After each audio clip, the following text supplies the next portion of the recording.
অভিজ্ঞতা এই শুনিও খনকত এ পৰে পাছৰ কথা অ কি কহিব আৱৰ সিটো হেৰি হৃদয় অৱস্থা এ হৰিল চেতন নপাৱন্ত উদি এ উততে ফুৰন্ত কুটি এসহস্ৰ বৰি অ এহি মতে ভ্ৰমন্ত দে এখিলা কদাচিত এ মহাবত বিক্ষপ ফল এ পল্লৱে শোভিত এ পৃথিৱী অনত প্ৰদেশত ৰহি আছে এ লাখে লাখে সমীপ চাপিলা তাৰ পাছে অকমান কথাখিনি কৈছো মাৰ্কেন্দ্ৰ ঋষিয়ে যেতিয়া মায়া দৰ্শন কৰিম বুলি ক'লে গোটেই জগতলৈ পলয় নামিলে সমুদ্ৰৰ ঢৌৱে গোটেই জগতখন ধোৱা বুলি ল'লে মাৰ্কেন্দ্ৰ য'ত বহি আছে বহি থকা ঠাইত তেওঁ যি সাধনা কৰি আছে কুম্ভীৰ মগৰবিলাকে ইটোৱে সিটোক খাইছে ইটোৱে সিটোক বধ কৰিছে বজ্ৰপাত পৰিছে শিলাবৃষ্টি হৈছে গোটেই জগতখনে আৰ্তনাদ কৰিবলৈ লাগিছে আৰু মাৰ্কেন্দ্ৰই কি কৰিছে সেইখিনি দেখি খুব ভয় খাইছে অৰ্থাৎ কি ভয়টো হৰিৰ আটাইতকৈ ডাঙৰ ভয়বিলাকৰ ভিতৰতে আটাইতকৈ ডাঙৰ ভয়টো কি মৃত্যু ভয় সন্মান হানিৰ ভয়টো মানহানি মানভঞ্জন বুলি কয় হয়নে নহয় বাৰু হয়নে বাৰু ধন ধান পাৰ্থিৱ বস্তু হানিটো কি বুলি কয় ধন হানি বুলি কয় হয়নে এইবিলাক হানি ঘূৰাই ল'ব পৰা যাব অ যে সন্মান হেৰালে ঘূৰাই নাপায় আগতে এইখিনি পূৰ কৰিব নোৱাৰে নহয়নে বাৰু সন্মান এবাৰ যদি হেৰাইছে তেতিয়াহ'লে তাক আৰু ঘূৰাই পোৱা নাযায় এইটো কাৰণে ঘূৰাই পোৱা নাযায় সন্মানটো খোজা বস্তু নহয় খোজা বস্তু সন্মানটো আমি কাৰোবাৰ পৰা কোনোবাই খোজা বস্তু নহয় হয়নে নহয় সন্মানটো নিজৰ সাধনাৰ দ্বাৰা আয়ত্ত কৰা বস্তু হয় নহয় বাৰু সেইটো কাৰণে এবাৰ যদি আমাৰ মান সন্মান হেৰাইছে তেতিয়াহ'লে তাক ঘটি ল'ব পৰা নাযায় কিন্তু মাৰ্কেন্দ্ৰ ঋষিয়ে যি মায়া দৰ্শন কৰিলে এই মায়া দৰ্শনৰ যিটো ভয়াৱহতা এই ভয়াৱহতাটো আমাক এতিয়া কি ক'ব ভালদৰে বুজাই ক'ব হৰিৰ মায়াটো কি মায়া দূৰ কৰাৰ উপায়টো অকণমান খৰকে পাঠ কৰি দিওঁ তাৰপাছত সংক্ষেপে অৰ্থখিনি কৈ দিম এ কিছু কিছু কৰি পাছে এ দৃষ্টি বলাই চাই ল এ ঐশ্য নৰখা সি সুক ভেটা পাই ল বত পত পুতে কৰি আচন্ত হয় এ শৰীৰৰ কান্তি কৰে দিশক পহন এ সদয় ভুৱনে নাহি ৰূপ কবু পাম এ তনু সুকুমাৰ মহামৰকত শ্যাম এ সুন্দৰ বদন চাৰু নৱ পদ্মকু এ অৰুণ পকঞ্জনে দেখতে খন্তু সপ্তকল্প মায়া দৰ্শন কৰিলে মায়া দৰ্শন কৰি কৰি মায়া বা বৰ ভয় পালে ভয় পাই ভীতিগ্ৰস্ত হৈ ভগৱন্তক কৈছে হে প্ৰভু মোৰে ভুল আছিলে তোমাৰ মায়া চাবলৈ মই ইচ্ছা কৰিব লগা নাছিলে কিন্তু কি হ'ব দাসৰ ভুল হৈ গ'ল তোমাৰ এই মায়া দৰ্শন কৰি কৰি মই অত্যন্ত কষ্ট পাইছো তুমি মোক কৃপা কৰা তে কি কৰিলে চকুকেইটা মুদি প্ৰকৃতস্থ হৈ কৃপা কৰা বুলি যেতিয়া কৈ দিলে দেখা পাইছে তলত এজোপা বটবৃক্ষ অশস্ত সৰ্ববৃক্ষানাম দেৱৰ্ষি নাম সনাৰদ গন্ধাৰ্বনম চিত্তৰাথো সিদ্ধিনাম কো ভিলু মুনি। তো তোমাক মই মায়াৰ সমুদ্ৰ দেখালো, তোমাক মই আদি মায়া, কাল মায়া, ভৱ মায়া এই সকলোবিলাক দেখালো, কিন্তু এই মায়াৰ পৰা মই জীৱবিলাকক কেনেকৈ উদ্ধাৰ কৰোঁ এইবাৰ মই তাক তোমাৰ উপায়টো দেখুৱাম। কি উপায় দেখুৱালে? তুমি প্ৰথমতে জল দেখিছিলা, জলত জীৱ দেখিছিলা, জীৱবিলাকে মৃত্যুৰ ভয়ত ককবকাই ফুৰা দেখিছিলা। এইবাৰ তুমি স্থল দেখিলা। স্থল কি? স্থল হ'ল স্থান, হয়নে বাৰু? এই স্থলত প্ৰথমতে তুমি কি দেখিলা? এজোপা বিৰিখ দেখিলা, বটবৃক্ষ। মাৰ্কেন্দ্ৰকে কি দেখিছে?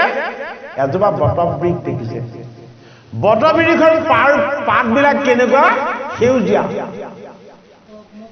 প্ৰথম বিৰিখজোপাক দেখিলে, তাৰ পাছত পাত দেখিলে, আৰু পাতটোতনো কি আছে তেওঁ আত্মদৃষ্টিৰে চাবলৈ ধৰিলে। এতিয়া দেখিছে সেই বিৰিখৰ পাতটোত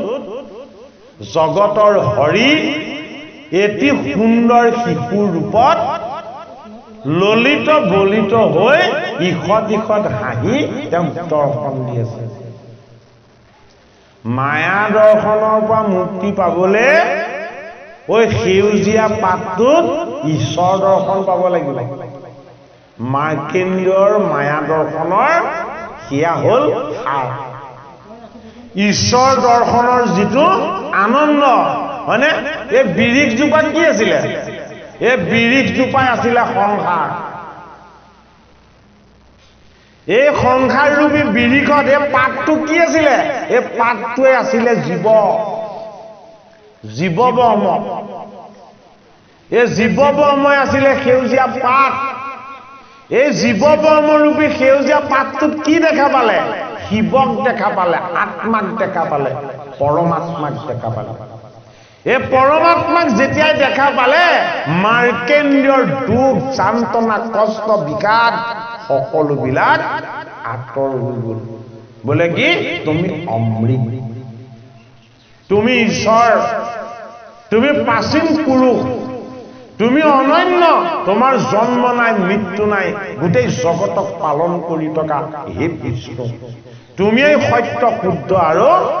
সনাতন। এই অনুভৱ জাগ্ৰত হ'ল কাৰ? মাৰ্কেন্দ্ৰীয় ঋষিৰ হৃদয়ত। এই ৰাম সুখ হে বত বত পুতে কৰি আচন্ত শৰীৰৰ কান্তি কৰে দিশত প্ৰসন্ন। এ চৈধ্যয় ভুৱনে নাহি ৰূপক উপাম, এ তনু সুকুমাৰ মহামৰকত শ্যাম। সুন্দৰ বদন চাৰু নৱ পদ্মকোশ, অৰুণ পকঙ্গ নেত্ৰ দেখন্তে সন্তোষ। এ সুষম নাসিকা সুবলিত ভুৱ দুই, এ সচল অলকা পান্তি দেখি সুখী হুই। সেউজীয়া পাতটোত কাক চাই আছে? ঈশ্বৰ কৃষ্ণক চাই আছে, বাল মুকুন্দ ৰূপত চাই আছে। এটি শিশু ৰূপত। এ অৰুণ ধৰ চাৰু পমাল অংকুৰ, এ হাস্যতে বৰিষে যে অমৃত যে প্ৰচুৰ। পদ্মগৰ্ভ অৰুণ নেতৰ পান্ত দে, এ হাস্য নিৰীক্ষণ সুকোমল বককে। মুখখন অধৰ অমৃত তেওঁ পান কৰিছে, হয়নে? তেজগুৰা ৰঙৰ তেওঁ মুখপদ্মলে চাব পৰা নাই, জ্যোতিষ্মান হৈ জিলিকিবলৈ লৈছে। কৰ্ণত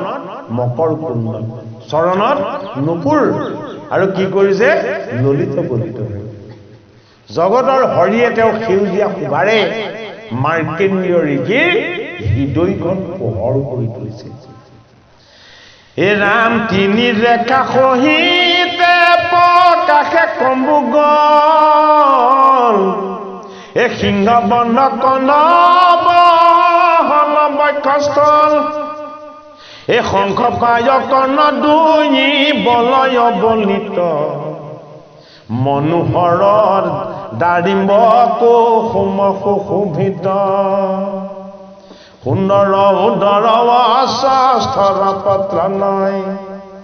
এ নিম্ন তিনি ৰেখা তাতে জ্বলে অতিশয় এটি বলিত নিশ্বাসতে অতি চলে এ পৰম গম্ভীৰ নাহি নাভি হৰৰো সজলে এ চাৰুকৰ কিশলয় অলকত ভান্তি এ ৰত্নৰ শলকা সম আঙ্গুলিৰ পান্তি এ দুয়ো হাতে ধৰি দুই চৰণ পদ্মক সুখন্তে আচন্ত মুখে বিন্ধ আঙ্গুষ্ঠক মায়া পান কৰি আছিল কোনে মাৰ্কেন্দ্ৰীয় ঋষিয়ে যেতিয়া গোটেই হৰিৰ মায়া পান কৰি আছিলে তেতিয়া হৰিয়ে কি পান কৰি আছিলে হৰিয়ে নিজৰ অমৃত নিজে পান কৰি আছিল গতিকে অধৰ অমৃত আৰু চৰণ অমৃত নাম অমৃত হয়নে বাৰু এইবিলাক ঈশ্বৰৰ অমৃত তত্ত্ব তাৰ চৰণ অমৃতটো ক'ত পোৱা যাব ভকতৰ চৰণ সেৱা কৰি ঈশ্বৰৰ চৰণ অমৃত পোৱা যায় ভকতৰ মুখপদ্মে ভগৱানৰ গুণ যশ লীলা শ্ৰৱণ কীৰ্তন কৰি ভগৱান কৃষ্ণৰ অধৰ অমৃত পোৱা যায় ভগৱান কৃষ্ণৰ তলৰ ওঠটোক কি বুলি কোৱা হয় অধৰ বুলি কোৱা হয় এই অধৰ অমৃত কোনে পান কৰিছিলে বৃন্দাবনৰ গোপীসকলে পান কৰিছিলে অধৰ অমৃত পান কৰাটো আগত সেইটো বেলেগ কথা বুলি ভাবিব কেতিয়াও নালাগে অধৰ অমৃতটো কি ভগৱান কৃষ্ণৰ গুণ যশ লীলা এই তলৰ ওঠটোৰ দ্বাৰা প্ৰকাশ হয় ভগৱান কৃষ্ণৰ গুণ যশ আৰু লীলা কোনোবাই যদি শ্ৰৱণ কীৰ্তন কৰিছে তেতিয়াহ'লে কৃষ্ণৰ অধৰ অমৃত পান কৰাৰ তুল্য কোনে পান কৰিছে মাৰ্কেন্দ্ৰীয় ঋষিয়ে পান কৰিছে কেনেকে পান কৰিবলৈ পালে বাসুদেৱ কৃষ্ণ এটি দেৱ শিশু হ'ল দেৱ শিশু হৈ তেওঁ ললিত বলিত হ'ল নিজৰ আনন্দত তেওঁ নিজে আত্মহাৰা হ'ল বোলে কেনেকে তুমি যেতিয়া মায়া দৰ্শন কৰি আছিলা মই তোমাৰ হৃদয়ত এইটো ৰূপত মই মোৰ নিজৰ অমৃত পান কৰি আছিলো কৃষ্ণ মায়া পতি কিন্তু মায়াই তেওঁক স্পৰ্শ নকৰে মায়াত তেওঁ নাই তেওঁ সত্য শুদ্ধ সনাতন সচ্চিত আনন্দ এইটো কাৰণে মাৰ্কেন্দ্ৰীয় ঋষিক তেওঁ স্বাভাৱিক অৱস্থালৈ যেতিয়া আনি লৈ এই সংসাৰ বিৰিখৰ জীৱৰূপী এটা বটবৃক্ষৰ পাতত তেওঁৰ মাজতে ঈশ্বৰ কৃষ্ণই নিজৰ অমৃত নিজেই পান কৰি আনন্দ প্ৰকাশ কৰি আছে এইটো কিন্তু মাৰ্কেন্দ্ৰই মায়া দৰ্শন কৰি থকা অৱস্থাত নেদেখিলে গতিকে আমিও মায়া দৰ্শনৰ পৰা মুক্ত হ'ব লাগিব মায়া দৰ্শনৰ পৰা যদি মুক্ত হ'বলৈ হয় কৃষ্ণৰ ৰূপ দৰ্শন কৰিব লাগিব কৃষ্ণৰ গুণ যশ আৰু লীলাৰ অমৃত পান কৰিব লাগিব মাৰ্কেন্দ্ৰীয় ঋষিৰ সপ্তকল্পৰ মায়া ভংগ হৈ গ'ল কেতিয়া যেতিয়া বটবৃক্ষৰ পাতত পাল মুকুন্দ ৰূপত জগতৰ হৰি এটি জীৱ ৰূপত ঈশ্বৰ কৃষ্ণ ৰূপত নিজৰ চৰণ অমৃত নিজে পান কৰিছে হয়নে বাৰু মাৰ্কেন্দ্ৰীয়ক বুজালে বোলে কি মায়া চাই মায়া পান ময়ে কৰি আছিলো তুমি কৰা নাছিলা আৰু এতিয়া মোৰ অমৃত মই নিজেই পান কৰিছো বোলে কি মোৰ জীৱবিলাকে মোৰ অংশ মোৰ জীৱবিলাকে মোৰ তত্ত্ব মোৰ জীৱবিলাকে যিটো খাই মোকো সেইটোৱে দিয়ে এনেকুৱা এটাই হয় হয়নে বাৰু সেইটো কাৰণে মদ খালে মাতাল বুলি কয় ভাং খালে ভঙুৱা বুলি কয় হয়নে নহয় বাৰু বস্তুটো ভালকে চাওকচোন বাৰু মদ খালে মদাহী বা মাতাল হয়নে বাৰু ভাং খালে ভঙুৱা হয়নে বস্তুটো নাম ধৰি পোৱা নহয় জানো হয়নে নহয় এইটো কাৰণে কৃষ্ণৰ অমৃত যদি পান কৰে তেতিয়া কি বুলি ক'ব হয় ভকত নহয় বৈষ্ণৱ বুলি ক'ব সেইটো কাৰণে ভাগৱতৰ সপ্তম স্কন্ধত আৰু তৃতীয় স্কন্ধ দিছে যে দৈত্য কুললৈ যদি কেনেবাকে এজন বৈষ্ণৱ আহে তেতিয়াহ'লে দৈত্য কুলটো কি হ'ব উদ্ধাৰ অৰ্থাৎ বৈষ্ণৱ সতি সন্তান যদি কোনোবাই পাইছে তেতিয়াহ'লে তেওঁলোকৰ কুল উদ্ধাৰ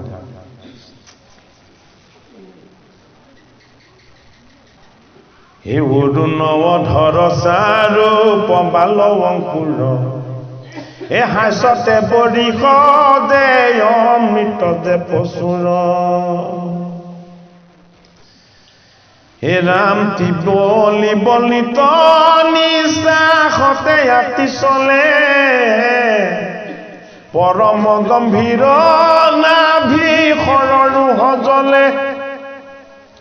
এ চাৰু কৰ কি সলয় অলকাত ভান্তি অৰত্ন ৰসলকা সম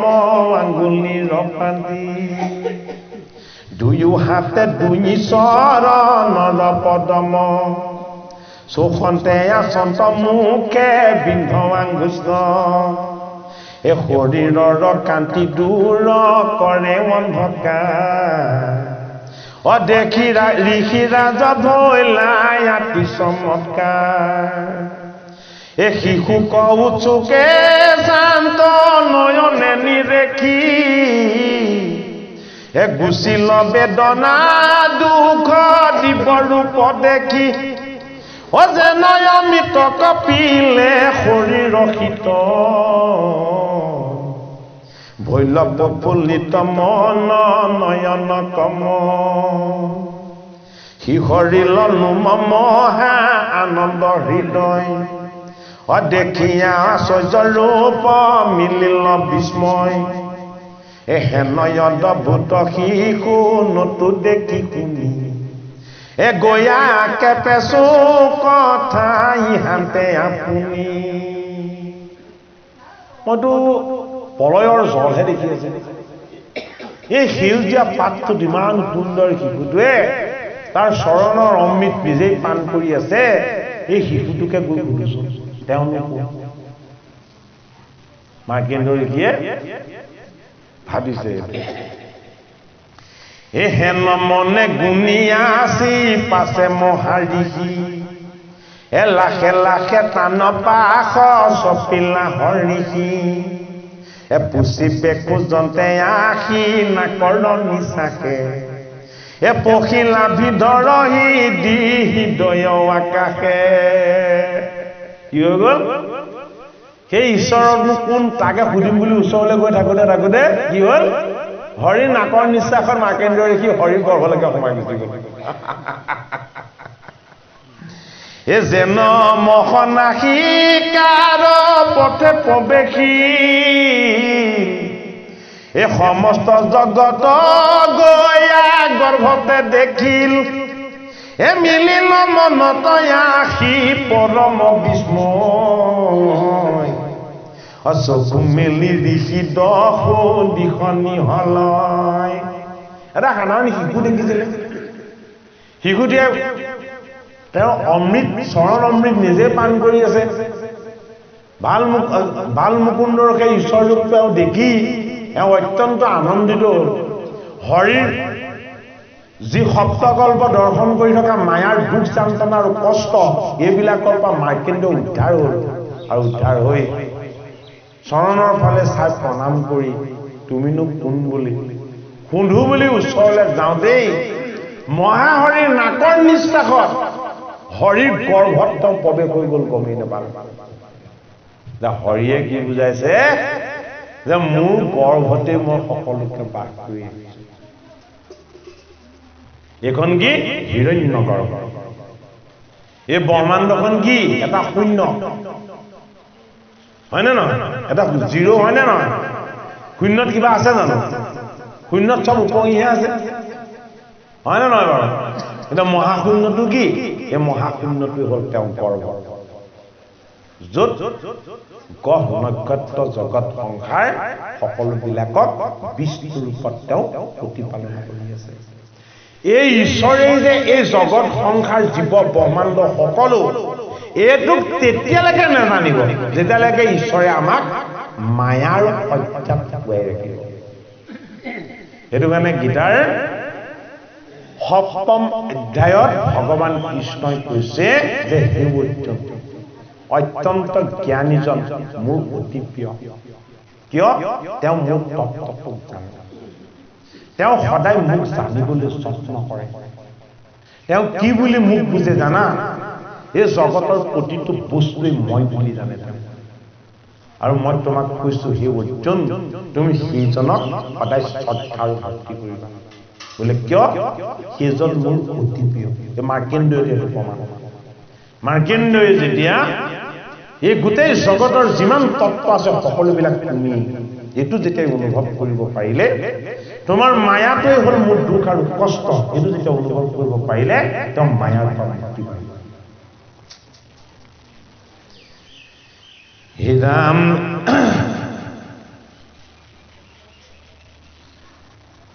মিলিল মনত আহি পৰম বিস্ময় এ চকু মেলি দিখি দহু দিখনি হলয় হৰি গৰ্ভলৈ এটা প্ৰৱেশ হৈ গ'ল হৰি গৰ্ভত প্ৰৱেশ হৈ দেখিছে এখন গোটেইখন দেখোন ব্ৰহ্মাণ্ড ইয়াত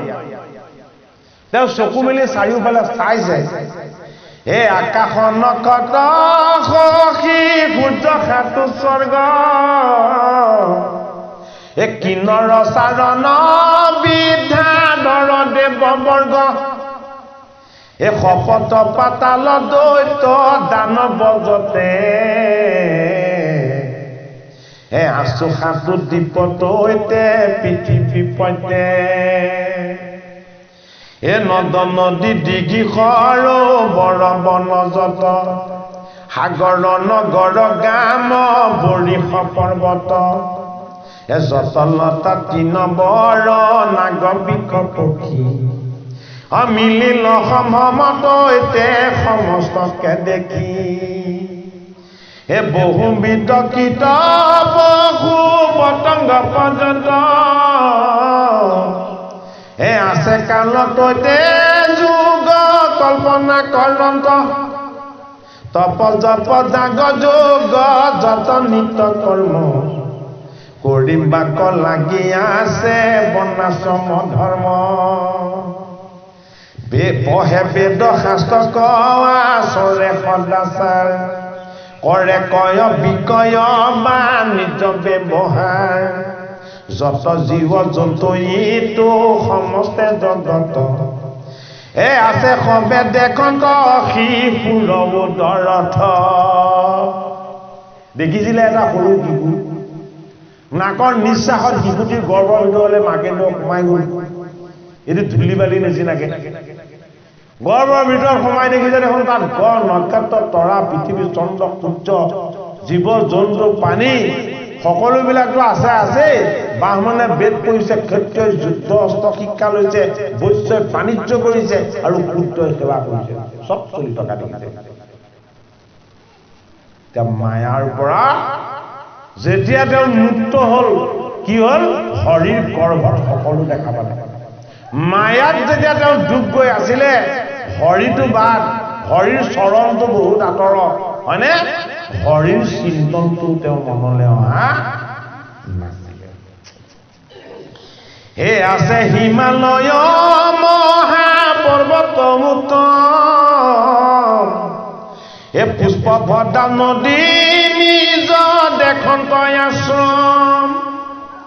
এ সেই ঋষি সবে আছে তপস্যা আচৰি অ দেখি ঋষি বিস্ময়ে স্মৰন্ত ৰাম হৰি তেওঁ অকলেহে মায়া দৰ্শন কৰি আছিলে এইবাৰ গৰ্ভলৈ লৈ গ'লে দেখিছে যিসকল ঋষিয়ে তেওঁৰ লগত হৰিক তপ সাধনা কৰিছিলে সেইসকলে একেদৰে তপ সাধনাই কৰি আছে তেওঁহে মায়া দৰ্শন কৰি আছে হে ৰাম তাসম্বাত কিছু কথা পুচিবে চাহন্তে হে আউৰ নিশ্বাসত বাজ ভৈল তৈ ৰহন্তে তোমালোকনো কোন তোমালোকেনো ইয়াত কি কৰিছা ক'ৰ পৰা আহিলা এই বুলি তেওঁ লগৰসকলক কিবা এটা সুধিম বুলি ভাবো দেই কি হ'ল হৰিয়ে নাকৰ নিশ্বাসত তেওঁ গৰ্ভৰ পৰা আকৌ বাহিৰলৈ উলিয়াই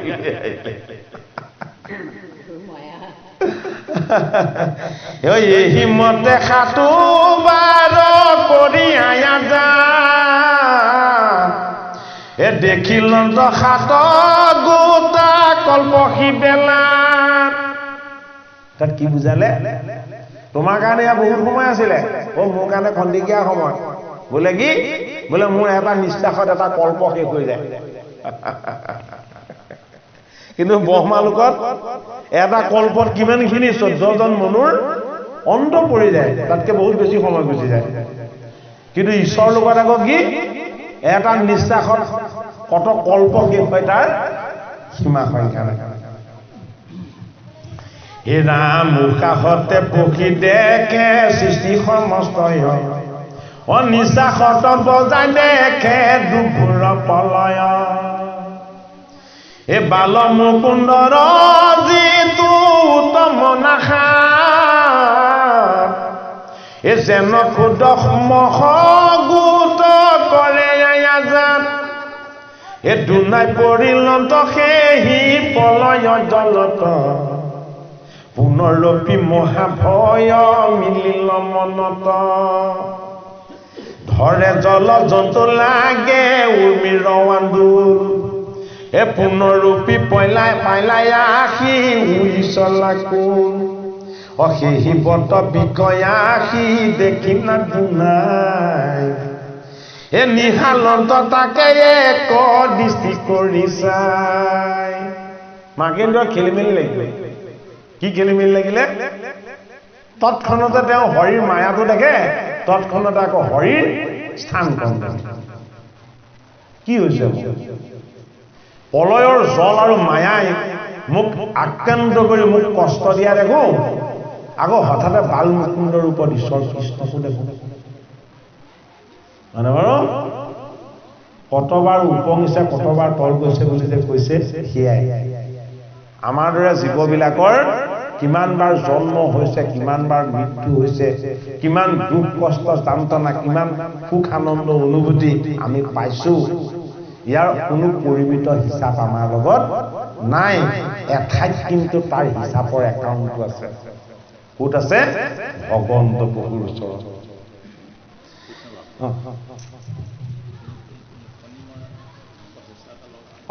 বেছি নাই এটা কামৰি দিম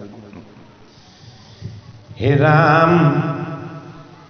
হাস্যতে অমৃত চবে নয়নৰ পান্তে হে আচন্ত স্নেহতক যি তোৰ ঋষি কচাহতে এ দূৰ ভয়লা তাপতনো হৃদয় জোৰাই এক দৃষ্টি কৰি ঋষি উটাংক চাই এ নয়নৰ দ্বাৰে নিয়া হৃদয় পদ্মক আলিংগিলা মনে ঋষি বাল মুকুন্দক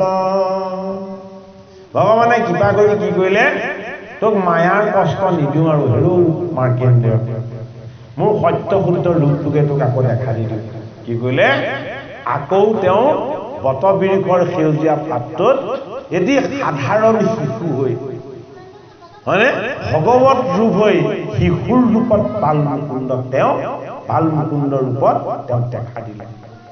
তেওঁ ঈশ্বৰৰ শিশু ৰূপটোনো কিয় দেখা দিব বিচাৰিছে মানে বাৰু প্ৰথম তাৰ কাৰণ শিশুত মায়া নাথাকে শিশুত কেতিয়াও মায়া নাথাকে সেইটো কাৰণে মায়াটো মিছা বস্তু শিশুৰ ৰূপটো সত্য বস্তু কিয় সত্য বস্তু এইটো শিশুৰ প্ৰতি প্ৰেমত কোনো কাম নাথাকে সেইটো কাৰণে কৃষ্ণৰ প্ৰেমটো কি হ'ব লাগিব নিষ্কাম হ'ব লাগিব হে ৰাম পৰিলা চৰণে উপজিলা প্ৰেম ভাৱ এ দ্ৰবিল হৃদয় ৰোমাঞ্চিত সৰ্বগাঁও এ ধাৰায়ে পৰয় নৰ নিৰজাৰী এ ভৈল অন্ত ধ্যান হৃদয়াতে পাছে হৰি এ চকু মেলি চাহি ঋষি বহিৰা বাহিৰক লাগি এ একো নেদেখন্ত যেন সপোনৰ জাগি হে পূৰ্বমতে আছে সৃষ্টি সমস্তে সংসাৰ হে নাহি কেৱলয় ভয় ভ্ৰান্তি আপোনাৰ হে নাহি বত বিক বায়ু জল প্ৰলয় হে নাহি জল জন্তু একো কুম্ভীৰ মগৰ হে গুচিল বিমম মা কেন্দ্ৰীয় মহাজী অপূৰ্বৱতে আছা সেই আশ্ৰমতে বহি এইবাৰ আৰু অকবাক যে মই প্ৰথমতে হৰিক দৰ্শন পাই যিটো সুখ আনন্দ অনুভৱ কৰি মই হৰিৰ পৰা বৰ ল'বলৈ লৈছিলোঁ এতিয়া দেখোন মই সেইটো অৱস্থাতে বিৰাজমান হৈ আছোঁ তেতিয়াহ'লে যিখিনি মই দেখি আছিলোঁ ভাবি আছিলোঁ এইখিনি গোটেইখিনি মিছাহে আছিলে নেকি হয়নে বাৰু কি বুজালে যত দেখা যত শুনা সবে মায়া সত্য কি ইয়াত বিৰাজমান হৈ থকা ঈশ্বৰ এইটো কাৰণে ঈশ্বৰক সত্য বুলি অনুভৱ কৰিব পৰাটোৱেই হ'ল মাৰ্কণ্ডেয় ঋষিৰ সপ্তকল্পৰ সাধনা তুমি এই সত্য তুমি আৰু মোৰ আমাৰ দুইজনৰ মাজত কোনো দূৰত্ব নাই এয়াই স্থানেই হ'ল গংগাৰ পাৰ য'ত গুৰুৱে জ্ঞান দিলে পাণ্ডৱৰ নাতি পৰীক্ষিত যি ঠাইত পৰীক্ষিতৰ মৃত্যুৰ ভয় দূৰ হ'ল ক'ত গংগাৰ পাৰ যিখন ঠাইত পৰীক্ষিতে এই কথা শ্ৰৱণ কৰি বুজি পালে যে মৃগৰ পাছত দৌৰা ঋষিৰ ডিঙিত মৰা সাপ মেৰিওৱা হয়নে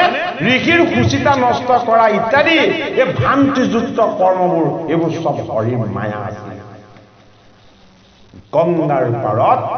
মোৰ গুৰু ভগৱান শুকৰ চৰণত বহি বৈকুণ্ঠপতিৰ এই কৃষ্ণৰ অমৃতময় ঈশ্বৰ তত্ত্বৰ মই যে অমৃত পানী কৰিবলৈ পাইছোঁ এয়াই হ'ল সত্য বস্তু সেইটো কাৰণে ভাগৱত সত্য ভগৱান সত্য আৰু ঈশ্বৰৰ তত্ত্ব হে ৰাম নাহিবত বিক্ৰম বায়ু জল প্ৰলয়ৰ অনাহি জল জন্তু একো কুম্ভীৰ মগৰ হে ৰাম গুচিল বিভ্ৰম মাৰ্কেণ্ডেয় মহাযশী হে পূৰ্বৱতে আছা বসি আশ্ৰমতে বসি হে পুষ্পভদ্ৰা নদীৰ তীৰত মহাসুখে হে জাকি যেন স্বপ্নৰ স্মৰণৰ নাম মুখে কেশৱৰ সিটো যুগ মায়াৰ বৈভৱ এ সাক্ষাতে দেখিয়া পাইলা মহাপৰাভ এ তেজন্ত ফুকাৰ মুখে মাৰ্কণ্ডেয় দৌৰি হৃদয় কম্পয় তাকে এ কুমৰি কুমৰি সিহৰে শৰীৰ হৰে অন্য পিছেতনা এ ভুঞ্জে জীৱ সবে আশী হেনসে যাতনা নেদেখ আন ঘূৰ মায়া ৰতাৰ কৃষ্ণৰ চৰণে দুনাই লৈলন্ত শৰণ হে তোমাৰে সে ভৈলো ভিত হেন কৃষ্ণ বাপ হে তোজো চৰণে সে হৰে ভকতৰ তাপ যেন মতে হৈ বহিতো মায়াৰ নিচাৰ অচিন্তি আপুনি হিত হে বান্ধৱ আমাৰ হে জ্ঞানকে সে চিন্তে যিটো তেজিয়া ভকতি তোমাৰ মায়ায়ে তাৰ মুহে হুৱে মতি কি বুলি কৈছে যিজনে কেৱল জ্ঞানকেহে চিন্তা কৰে তোমাৰ ভক্তিক চিন্তা নকৰে তোমাৰ ভকতিতকৈ জ্ঞানক বেছি প্ৰাধান্য দিয়াজনক তোমাৰ মায়ে মোহিত কৰে সেইটো কাৰণে মই কি আছিলোঁ ঋষি আছিলোঁ ঋষি কি ঋষিৰ সাধনাটো জ্ঞান সাধনা ঋষিৰ সাধনাবিলাক জ্ঞান সাধনা তেওঁলোকৰ ভক্তিৰ তত্ত্বটো জ্ঞান মাৰ্গ গীতাত ভগৱান কৃষ্ণ অৰ্জুনক কি বুলি কৈছে যে মোক দুইটা পথেৰে পাব পাৰে, কৰ্ম জ্ঞান দুইটাই, কিন্তু কৰ্ম আৰু জ্ঞানক মোক পৰিপূৰ্ণকে পাব নোৱাৰে। মোক পৰিপূৰ্ণকে পাবলৈ হলে কি লাগিব? ভক্তিও লাগিব। কৰ্ম জ্ঞান আৰু তাৰ লগত প্লাছ কৰি দিব লাগিব, যোগ কৰি দিব লাগিব কি? ভক্তি। এই দুটা বস্তুৰ লগত যদি ভক্তি যোগ নহয় তেতিয়াহ'লে কেতিয়াও ভগৱানৰ চৰণ পোৱা নেযাব। এইটো কাৰণে এটা মাৰ্কেণ্ডই নিজৰ দুখটো বুজি পালে। মই নিজকে মহাজ্ঞানী বুলি ভাবিছিলো, মই হৰিক দৰ্শন পাই ভাবিছিলো যে হৰিৰ মায়াই মোক কেতিয়াও বিচলিত কৰিব নোৱাৰিব বুলি। সেইটো কাৰণে মই হৰিৰ মায়াটো চাম বুলি কৈছিলো। কিন্তু হৰিৰ এই যোগমায়া ইমানেই ভয়ংকৰ, ইমানেই দুখদায়ক যে তেওঁ গৰ্ভলৈকে নাসিকাৰ ৰন্ধ্ৰেৰে মোক 7 বাৰ আয়াজাত কৰিলে, মই ক'তো স্থিৰে থাকিব নোৱাৰিম। মানে বাৰু গতিকে জীৱবিলাকক ঈশ্বৰে কেনেকে তেওঁ উদৰৰ পৰা এবাৰ বাহিৰলৈ এবাৰ ভিতৰলৈ অনা নিয়া কৰি থাকে, সেই তত্ত্বটো ক'ত দিছে? ভাগৱতৰ 10ম স্কন্ধত দিছে। ভাগৱতৰ 10ম স্কন্ধৰ শেষ দশমত কি দিছে? বেদস্তুতি দিছে। এই বেদস্তুতিত কি কৰিছে? এই মাৰ্কেণ্ডেয় যে বাহিৰ ভিতৰকে অহা যোৱা কৰিলে, এই জগতত যিমান জীৱ আছে সকলো জীৱ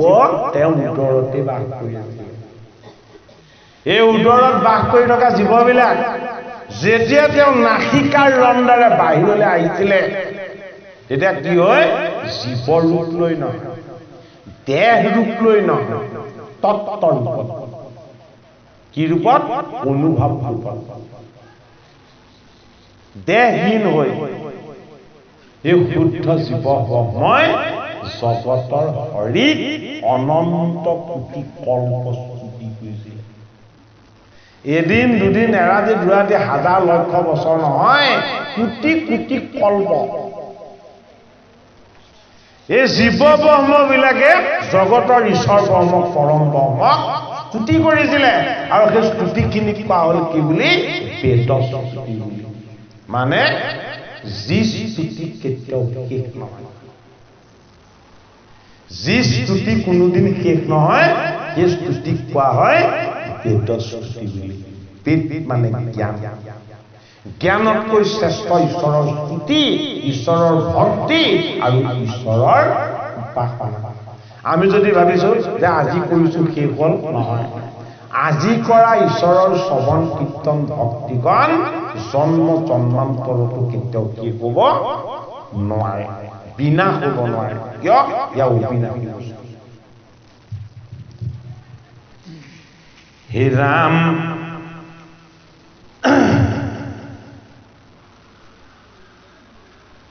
তোজো চৰণে শেহৰে ভকতৰ লতা,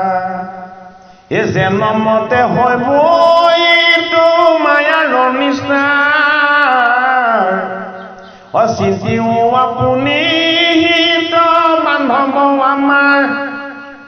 অজ্ঞানে কেকে চিন্তে যিটো তেজিয়া ভকতি, তোমাৰ মায়ায়ে তাৰ মোহে মতি, হে মই মহাজ্ঞানী বুলি কৰে অহংকাৰ, কদাচিতো নেৰাহিতো দুধুৰ মায়াৰ, হে মই কোনো তুমি বিনে নজানো এহি বুলি কৃষ্ণত ধৰিলা ধ্যান, আউৰে কুভিতি কন তলে টানম, কৰিলা সাক্ষাৎ সিটো অৰুণ চৰণ, এ দ্ৰৱে হিয়া সিহৰে শৰীৰ জাত যাত, এ হয় আনন্দতে নয়নৰ চোপা, এ কৃষ্ণৰ মূৰ্তি ভৈল স্ফুৰতি,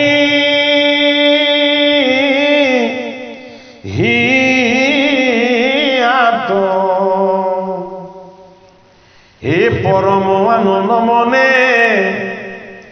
মিলিল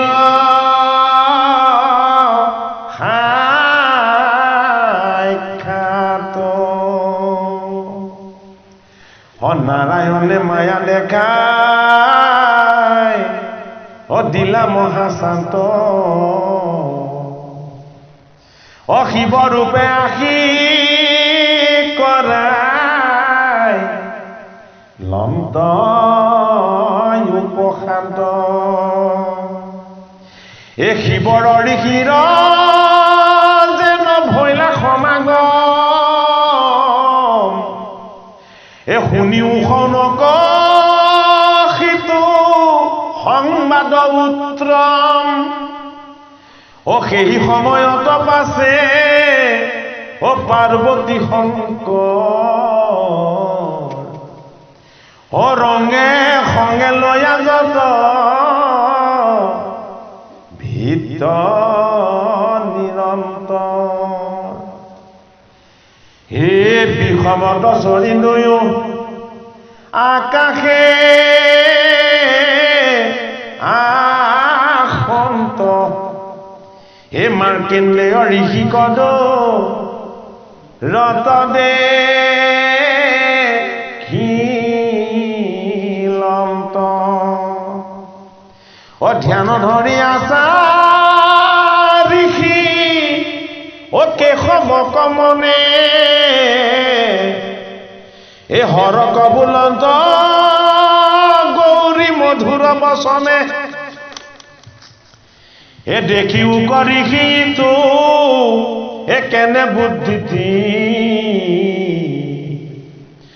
নিৰ্বাত সময়ে যেন সাগৰ গম্ভীৰ কি বুজালে ভাগৱতৰ 12 স্কন্ধত কৃষ্ণক দৰ্শন পোৱাটো মায়া ঈশ্বৰক প্ৰত্যক্ষভাৱে দৰ্শন পোৱাটো ঈশ্বৰৰ মায়া ঈশ্বৰৰ আচল দৰ্শনটো কি যদি বৈষ্ণৱ দৰ্শন পায় সেইটোহে শুদ্ধ দৰ্শন ভাগৱতৰ 1ম স্কন্ধত পৰীক্ষিত নৃপতিয়ে শুকদেৱৰ মুখপদ্মে ভাগৱত শুনি 7 দিনতে মুখ্য সাধন কৰি আনন্দ ধামলৈ গ'ল বুলি 1000 বছৰ যজ্ঞ কৰি থকা ঋষিসকলে গম পালে 1000 বছৰ যজ্ঞ কৰি আছে দাড়ি চুলি সব ধোঁৱা বৰ্ণ হৈ গ'ল কেলে যজ্ঞ কৰিছে মুখ্য শুদ্ধ কাৰণে হয়নে বাৰু আমি যদি বাজি গাইত গাখীৰ বিচাৰি যাওঁ পাম পিয়ন চৰা গাইত যদি কণিয়ালৈ খীৰাবলৈ যাওঁ দুগ্ধ পাম জানো হয়নে বাৰু সেই তত্ত্বটোকে ভাগৱত শাস্ত্ৰত দেখুৱাইছে ভগৱান কৃষ্ণ যে মই প্ৰত্যক্ষভাৱে কেতিয়াও সাধন কৰি পাব নোৱাৰো হয়নে মই বৰ দি থৈছিলো ৰাম ৰূপত তেতা যুগত পালে মই বৰ দি থৈছিলো সত্য যুগত বামন ৰূপত মোক পালে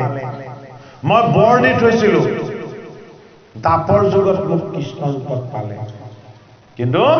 কলি যুগত মোক সেই ৰূপবিলাকত কোনেও নাপাব কলিৰ সন্ধ্যা সোমাই গ'ল কাৰণে ঋষিয়ে যজ্ঞ বন্ধ কৰিব লগা হ'ল কিয় যজ্ঞ বন্ধ কৰিবলগীয়া হ'ল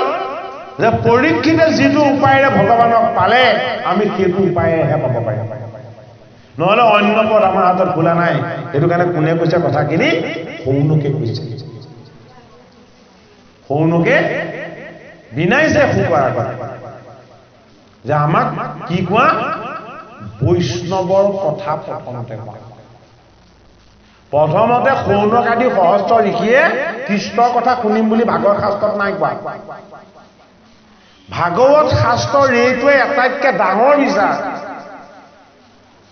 প্ৰথম সৌনক আদি সহস্ৰ ঋষিয়ে প্ৰথম বৈষ্ণৱৰ কথা শুনিম বুলি ক'লে বোলে কোনজন বৈষ্ণৱৰ কথা যিজন বৈষ্ণৱে 7 দিন গংগাৰ পাৰত ভাগৱত অমৃত পান কৰি মুখ্য মুখৰ আনন্দ ধামলৈ যিজন গুচি গ'ল আমাক সেইজন বৈষ্ণৱৰ চৰিত্ৰ কোৱা প্ৰথমতে ভাগৱতত পৰীক্ষিতৰ জন্মৰ নামকৰণ শুনিছে কোনে শুনিছে 28 সহস্ৰ ঋষিয়ে সৌনক আদি ঋষিয়ে কিয় শুনিছে বোলে মই কৃষ্ণ জন্মৰ কথাখিনি ভাগৱতৰ দশমতে দিম কৃষ্ণৰ জন্ম কৰ্মৰ কথা শুনিবলৈ হে ঋষিসকল তোমালোক প্ৰথমতে যোগ্য হৈ লোৱা কেনেকে যোগ্য হৈ লোৱা মোৰ বৈষ্ণৱ পৰীক্ষিতৰ জন্ম কৰ্ম আৰু নামকৰণৰ তত্ত্বটো শ্ৰৱণ কীৰ্তন কৰি লোৱা কিয় কৰি ল'বলৈ গ'লে যে প্ৰথমতে বৈষ্ণৱৰ তত্ত্ব জানি ল'বলৈ তাৰ পাছতহে বিষ্ণুৰ মহিমাটো অনুভৱ কৰিব পাৰিব যিমান গীতা পাঠ নাপাতক ভাগৱত পাঠ নাপাতক যিমান ভগৱানৰ নাম গুণ চব নকৰক কিয় যদি জীৱক হিংসা কৰে ঈশ্বৰ কিন্তু নাপায় কিন্তু মনত ৰাখিব আমাৰ যেটো ভাগৱত মহাভাগৱত ধৰ্ম এই ধৰ্মটোৰ মূল বাণী অহিংসা কোনো জীৱক হিংসা কৰি মানুহক হিংসা কৰি প্ৰকৃতিক হিংসা কৰি আমি কেতিয়াও ঈশ্বৰক পাব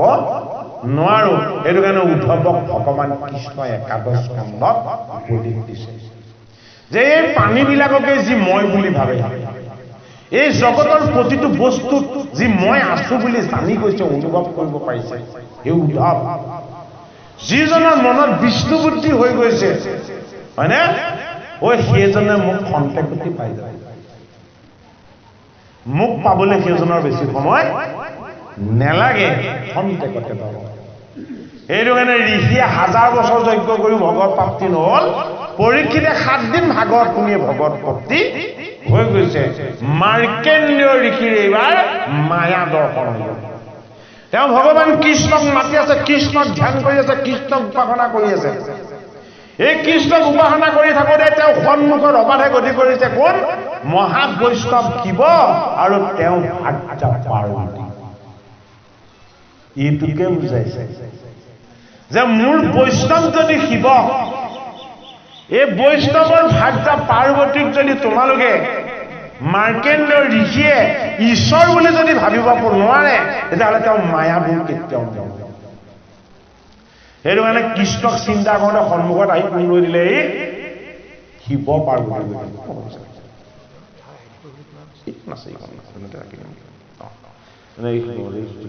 এইখন আছে এইখন পাঠ কৰি লওঁ এই কথা নুকুলো মূল ৰস তত্ত্বটো পাইছেগে সেইটো কাৰণে ভাগৱত কথা আমি শুনিবলৈও সাৱধান হ'ব লাগে ক'বলৈও সাৱধান হ'ব লাগে মানে বাৰু আৰু লগতে ইয়াত যদি লৰালৰি কৰে বৰ ভয় লাগে মানে বাৰু সময়ৰ কথা এটা আছে বাৰু কিন্তু বেছি পাঠ নাই আৰু অকণমান পাঠ কৰি ইয়াত তত্ত্বকেইটা কৈ আমি সামৰিম হে ৰাম তুমি কৰিও কমানয়েতো তপস্যা ৰখি দি এ তুমি বৰদাতা ভকতৰ বনিধি এ হেন শুনি গৌৰী কবুলিলা হাসি হৰ এ নৈল অন্তৰীষি তু কদাচিত বৰ এ কুনয়ান কামনা মুখকো নাহিছা এ বিনা হৰি ভকতি দেখন্ত সবে মিছা শিৱ পাৰ্বতীয়ে কিয় দেখা দিছে দেখা দিব বিচাৰিছে মাৰ্কেন্দ্ৰীয় ঋষিক শিৱ পাৰ্বতী কাৰ ভক্ত ভগৱান কৃষ্ণ ভক্ত কৃষ্ণক একান্ত চিত্তে তেওঁ ভক্তি কৰাৰ কাৰণে বৈষ্ণৱ শিৱ আৰু তেওঁ ভাৰ্যা পাৰ্বতী তেওঁক দেখা দিলে বোলে কিয় আমাৰ স্বামীক যেতিয়া তুমি মাতিছা তোমাক আমি দেখা দিব লাগিব পাৰ্বতীয়ে কৈছে এওঁ ইমান শ্ৰেষ্ঠ ঋষি হে মোৰ স্বামী তুমিতো আশীৰ্বাদ দিয়া বৰ দিয়া এই মাৰ্কেন্দ্ৰীয় ঋষিকো তুমি বৰ এটাকে উপহাৰ দিয়া পাৰ্বতীয়ে কৈছে কাক কৈছে শিৱক কৈছে আমি কি বুজিব লাগিব শিৱ সন্তুষ্ট নহয় শিৱতকৈও বেছি সন্তুষ্ট হৈছে পাৰ্বতী কিয় সন্তুষ্ট হৈছে ভগৱান কৃষ্ণক মাৰ্কেন্দ্ৰীয়ই ভক্তি কৰাৰ কাৰণে গতিকে আমি শিৱ পূজা কৰিব নালাগে হয়নে মায়া পূজা দেৱী পূজা কৰিব নেলাগে মহামায়া আমাৰ এই দেহাটোৱে এইটো পূজা কৰিবলৈ অন্ন ৰস দিলেই হ'ল আত্মাৰ ৰস দিব নেলাগে এই পৰ্বতময় হাৰত গঠিত পাৰ্বতী এই দেহাটোৱে হয়নে নহয় এই দেহাটোৰ লগতে জীৱ আছে জীৱই শিৱ গতিকে আমাৰ লগত থকা জীৱটোক যদি আমি পূজা কৰোঁ নিজে নিজক পূজা কৰা হ'ব দেখোন হয়নে নহয় হয়নে সেইটো কাৰণে জগতত যিমান জীৱ আছে সকলোকে ঈশ্বৰ বুলি ভাবিব লাগিব সেইটোৱে শুদ্ধ বিশ্বাস জীৱক কেতিয়াও হিংসা কৰিব নালাগিব সেইটো শুদ্ধ ধৰ্ম সেইটো কাৰণে আমাৰ বিচাৰটো কি কৰিব লাগিব আমি উদ্ধাৰ কৰিব লাগিব আমি অকমান সংস্কাৰ কৰি ল'ব লাগিব এই বুলি পাৰ্বতী সহিতে তিনয়ন ও ঋষিৰ পাশক লাগি কৰিলা গমন এ নন্দী আনি দিলা দিব ব্যাঘ্ৰ চৰ্ম পাৰি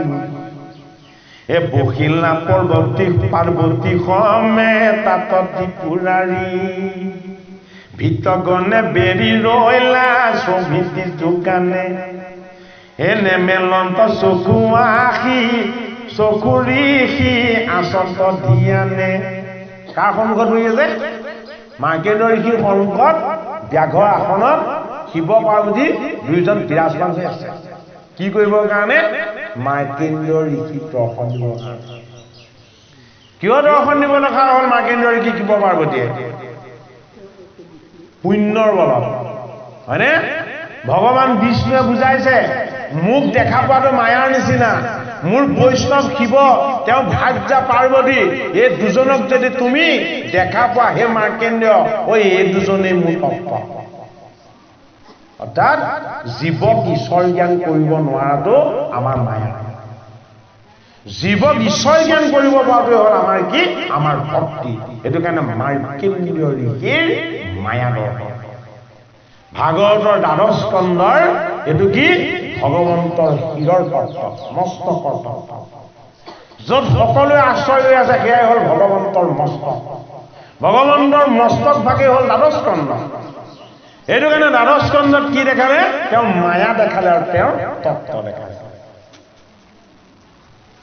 এই কৃষ্ণৰ ৰূপ তয়ান প্ৰৱেশিলা মতি হে ৰাম নেদেখন্ত শিৱ গত দিখিনা ও দেখি মহেশ্বৰে মনে আলোচন প্ৰকাশ এ কৃষ্ণৰ ৰূপ তয়ান প্ৰৱেশিল মতি সিহেতু নাহিকে শৰীৰতয়া শকতি এতেকে সেয়ামা কন শান্ত চকু মেলি এ আবেন সমাধি ভাগিব কোন বুলি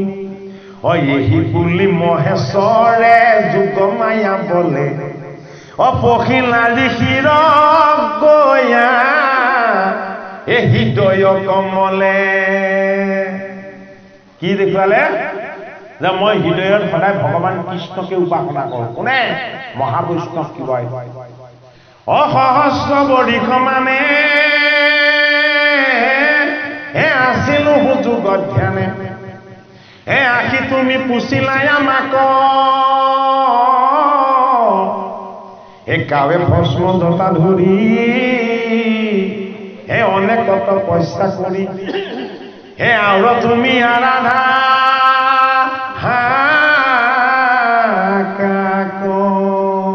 শিৱগী মহাজীৱী যোগত কাক আচৰণ কৰে ভগৱান কৃষ্ণ সেইটো কাৰণে গীতাত কি বুলি কৈছে কৃষ্ণই শ্ৰেষ্ঠ যোগীজন ময়ী শ্ৰেষ্ঠ যোগীজনৰ কায় বাক্য মন এই সকলোবিলাক ময়ী অৰ্জুন সেইটো কাৰণে কি কৰিবা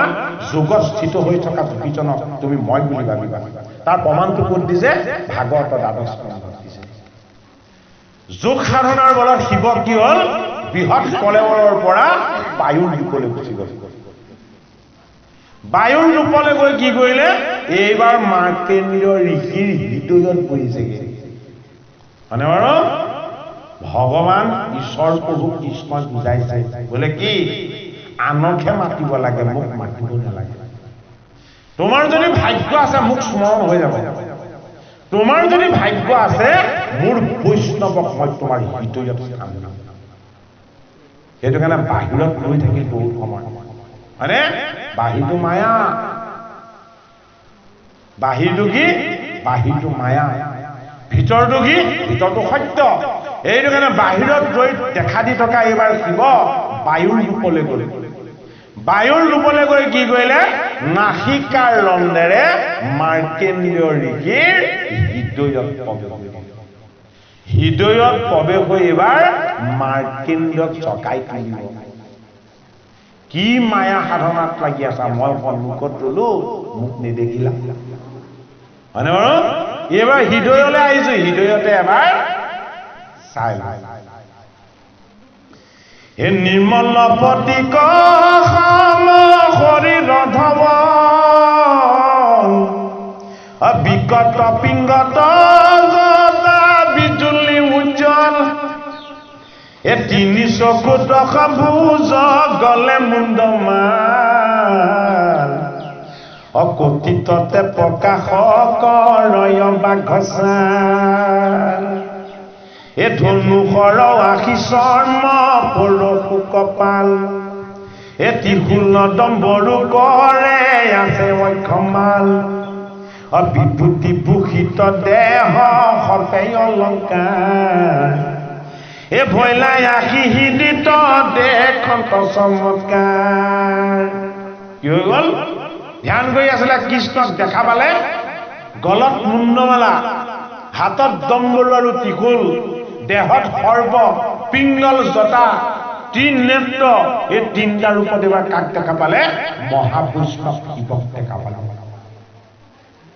এইটোকে বুজিব লাগিব কৃষ্ণক ধ্যান কৰোঁতে শিৱই কিয় দেখা দিলে হয়নে বাৰু শিৱৰ ৰূপটো কি মংগল ঈশ্বৰ কি ঈশ্বৰ মংগলময় শিৱ হল মংগল ৰূপ আৰু ঈশ্বৰ কি মংগলময় গতিকে এই মংগলময় ঈশ্বৰৰ মংগল ৰূপটো শিৱ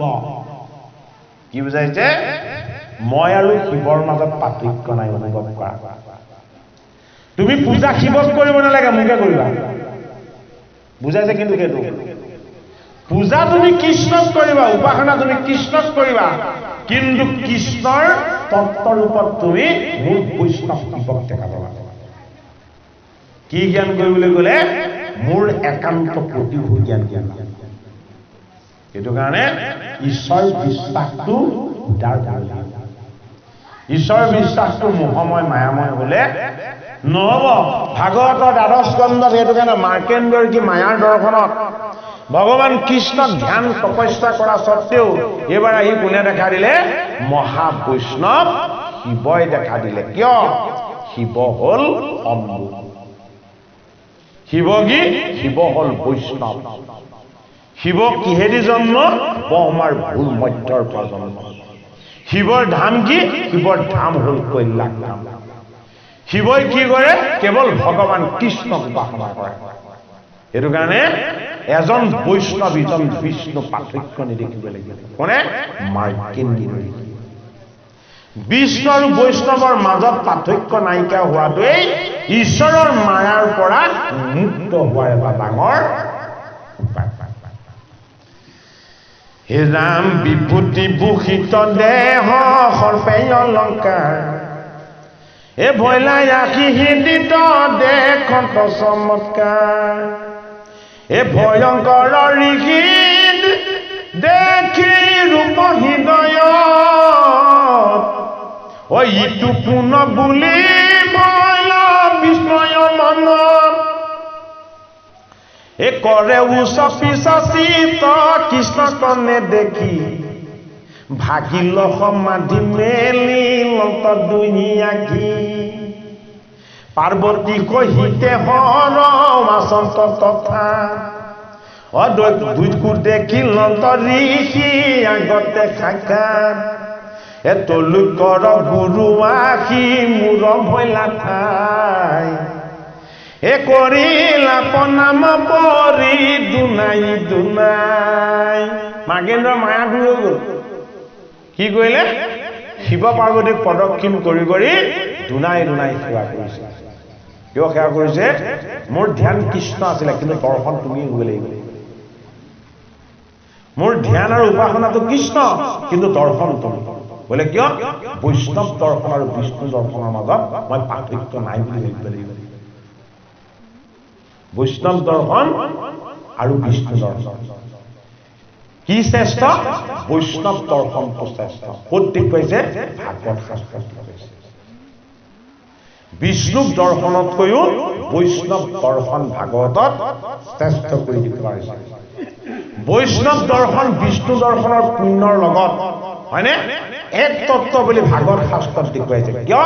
ভাগৱত বৈকুণ্ঠৰ শাস্ত্ৰ। ইয়াত একো বস্তুকে ভেদ কৰি দেখুওৱা হোৱা নাই, এক ঈশ্বৰ তত্ত্ব কৰি দেখুওৱা হৈছে। হে ৰাম পাৰ্বতী সহিতে হৰ আচম তথাত অদুইকো দেখিল ঋষি আগতে সাক্ষাৎ এ তলুকৰ গুৰু আহি মোৰ ভৈলা ঠাই এ কৰিলা প্ৰণাম পৰি দুনাই দুনাই এ পাদৱ গগন দুপ দীপ উপহাৰে উৰ্ছিল নন্ত দুই কুপিয়া বাক্য বাৰম্বাৰে হে তুমি পূৰ্ণ কাম প্ৰভু ময় কিঞ্চন আদেখিও কিবা বে সাধু প্ৰয়োজন তোমাৰে সেইটো পদ পংকজ দূত হে মিলে মনোৰথৱাকে কৰিলে আশ্ৰয় যাহাৰ সেৱাত সিদ্ধি হুৱে মনকাম হে পৰম ঈশ্বৰ কৰো তোমাক প্ৰণাম হে নমো নমো নিৰ্গুণ শংকৰ গতি দাতা হে সত ৰজত তম তিনি গুণ অধিষ্ঠাতা হে নমো নমো শিৱ শম্ভু ভৱ ভয়হাৰী এ হুয়ুক পখন শূল ধাৰি ত্ৰিপুৰাৰী এহি মতে মাৰ্কেন্দেয় কৰিল সেৱ এ শুনি তুষ্ট তাতে আতি ভৈলা মহাদেৱ এ বুলন্দ হাঁহিয়াৰী লোৱা স্তৱৰ এ জানা বৰ দাতাই আমি তিনিও ঈশ্বৰ এ একে মূৰ্তি ব্ৰহ্মা বিষ্ণু ময়তি নয়ন এ নুহিকে বিফলয়া শাক দৰিখন এ জগত বন্দনী ভৈলে কি কহিব কথা এ তোমাকে বন্ধু আমি তিনিও সৰ্বতা যি সম্ভৱ বিপদ আছে এ সদা সদা এ কৰিলে পৰক দেশ হিংসায় অহংকাৰ একান্ত ভকত যিটো তিনিটো আমাৰ এ তাকে সে প্ৰণামে দেৱ সমস্তে সাক্ষাৎ এ মুত মাধৱ অনুমাত নাহি ভেদ এ ব্ৰহ্মময় মূৰ্তিকে সে চিন্তে বিচে এ ময় ব্ৰহ্মা বিষ্ণু আমি তিনি ঈশ্বৰ এ তুমি হেন বিপেকে সে বন্ধু নিৰন্তৰ এ জলময় তীৰ্থ যত দেৱৰ প্ৰতিমা এ কত কালে কৰে শুদ্ধি তাৰ নাহি সীমা এ তুমি হেন মহন্তক দেখে যিটো জন এ হুৱে মহাশুদ্ধ গুছে পাতকতে খন এ যিটো মহাপাতকী পৰময়ন্ত জাতি চবনে দৰ্শনে যাৰ শুদ্ধ হুৱে আতি শিৱ নাগেন্দ্ৰ ঋষি কি বুলি ক'লে? তুমি মোক ঈশ্বৰ জ্ঞান কৰিছা, ভাল কৰিছা, আমি তিনিজন দেৱ একেই ঈশ্বৰ তত্ত্ব হয়, কিন্তু হে মাৰ্কেন্দ্ৰ তোমাক আমি হৃদয়ত উপাসনা কৰোঁ। কিমান ডাঙৰ কথা ক'লে। তোমাক আমি হৃদয়ত উপাসনা কৰোঁ, তোমাক আমি হৃদয়ত ধ্যান কৰোঁ। বোলে কিয় ধ্যান কৰোঁ? বোলে ভকতসকলে আমাৰ ভগৱানক স্মৰণ কৰে আৰু ভগৱানে আমি আমাৰ ভকতসকলক স্মৰণ কৰোঁ। সেইটোকে কি বুলি কৈছে? এই ভকতেকে মোৰ হৃদি জানিবা নি ভকত জনৰ জানা আমি কে হৃদয় তাত ভগৱানৰ হৃদয়ত সদায় ভকতে স্থান পায় আৰু ভকতৰ হৃদয়ত সদায় কোনে স্থান পায় ভগৱন্ত প্ৰভুৱে স্থান পায় এইটো কাৰণে প্ৰথমতে বাহিৰত দেখা দিলে পাছত আকৌ মাকেন্দ্ৰ ঋষিৰ ভিতৰত দেখা দিছেগৈ মানে মহাবৈষ্ণৱ যে তোমাৰ দৰে যোগী সাধক সিদ্ধ শুদ্ধ মুনিজনক আমি স্মৰণ কৰোঁ এই কথা কোনে স্বীকাৰ কৰিছে মহাবৈষ্ণৱ শিৱই কৈছে কেৱল ময়েই নহয় মই শিৱ সৃষ্টিকৰ্তা ব্ৰহ্মা আৰু আমাৰ স্বামী বিষ্ণু এই তিনিওজনে তোমাক স্মৰণ কৰোঁ এই তিনিওজনে স্মৰণ কৰাৰ কাৰণেহে হৰি মায়া দৰ্শন কৰিব পাৰিছে আমি সেই মায়া দৰ্শন কৰিব পাৰিম জানো হা এই আমাৰ জীৱকুটিৰ লগে লগে বাজ হৈ গৈছিল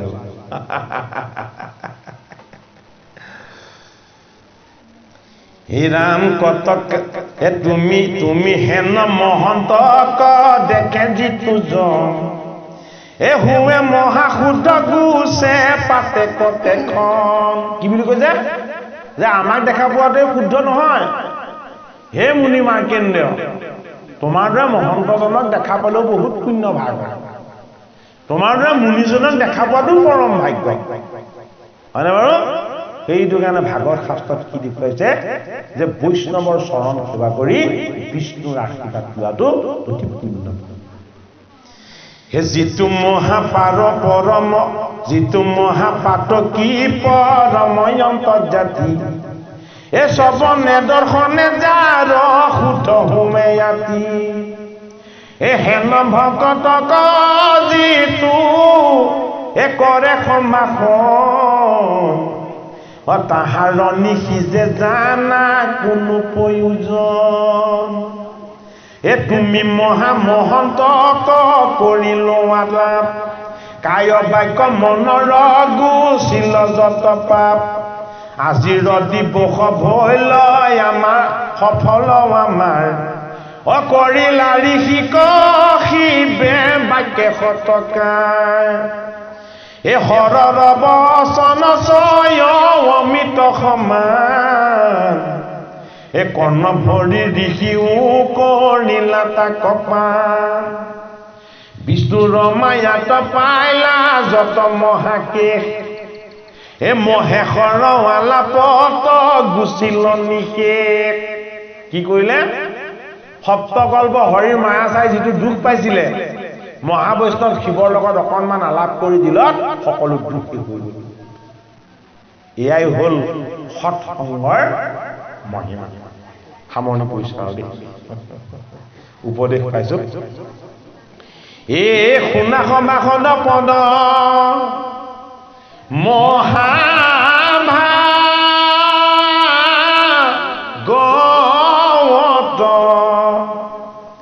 অনাহিয়াত পৰে গতি দাতা সংসাৰত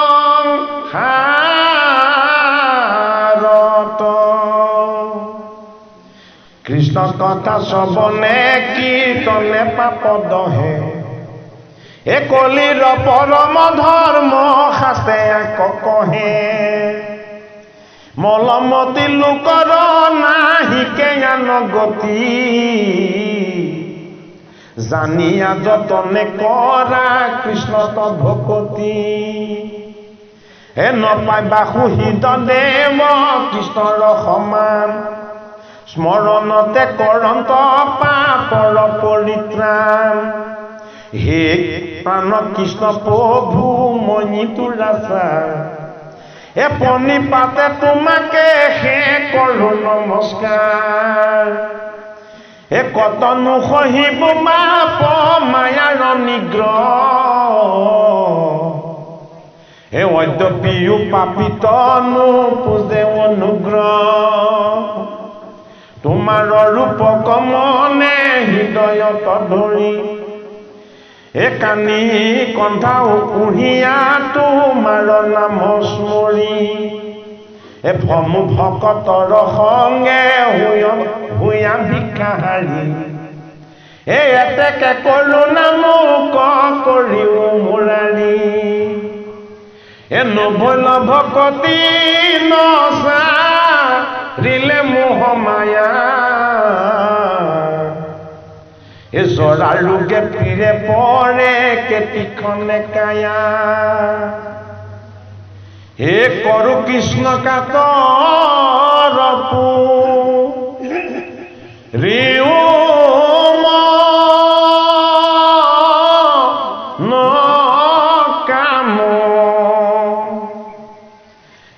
পলাও কপাতক ডাকি বোলাৰা মজা হৰিনাম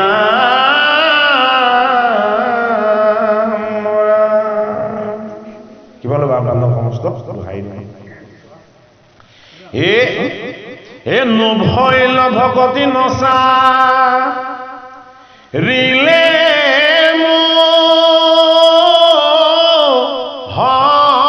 মায়া এ জৰা ৰোগে পীৰে পৰে কেতিখনে কায়া হে কৰো কৃষ্ণ কাতৰ ৰিও মনকা হে পলাও কপাতক ডাকি ভোলাৰা মোৰা এ হৰিনাম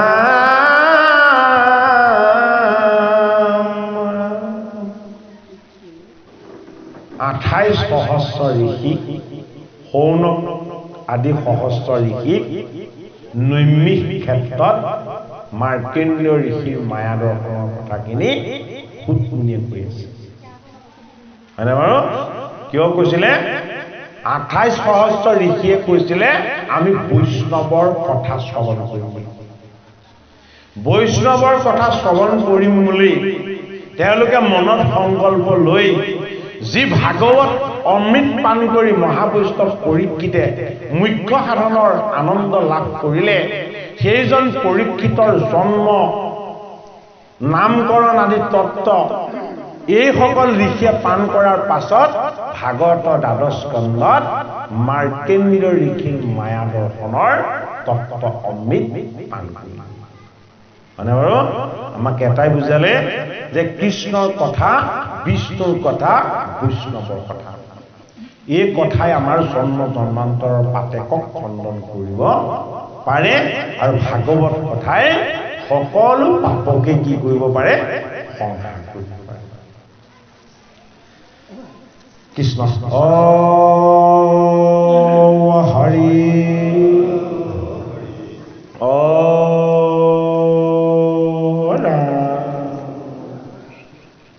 জয় ৰাম জয় নাৰায়ণ জয় কৃষ্ণ জয় জগৎগুৰু শ্ৰীমন্ত শংকৰ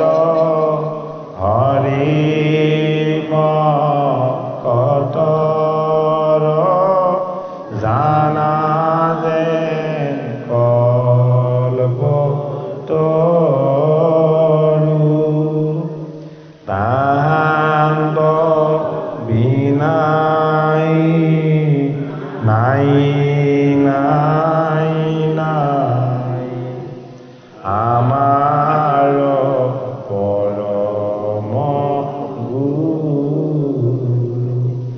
ৰাম আমাৰ পৰম গুৰু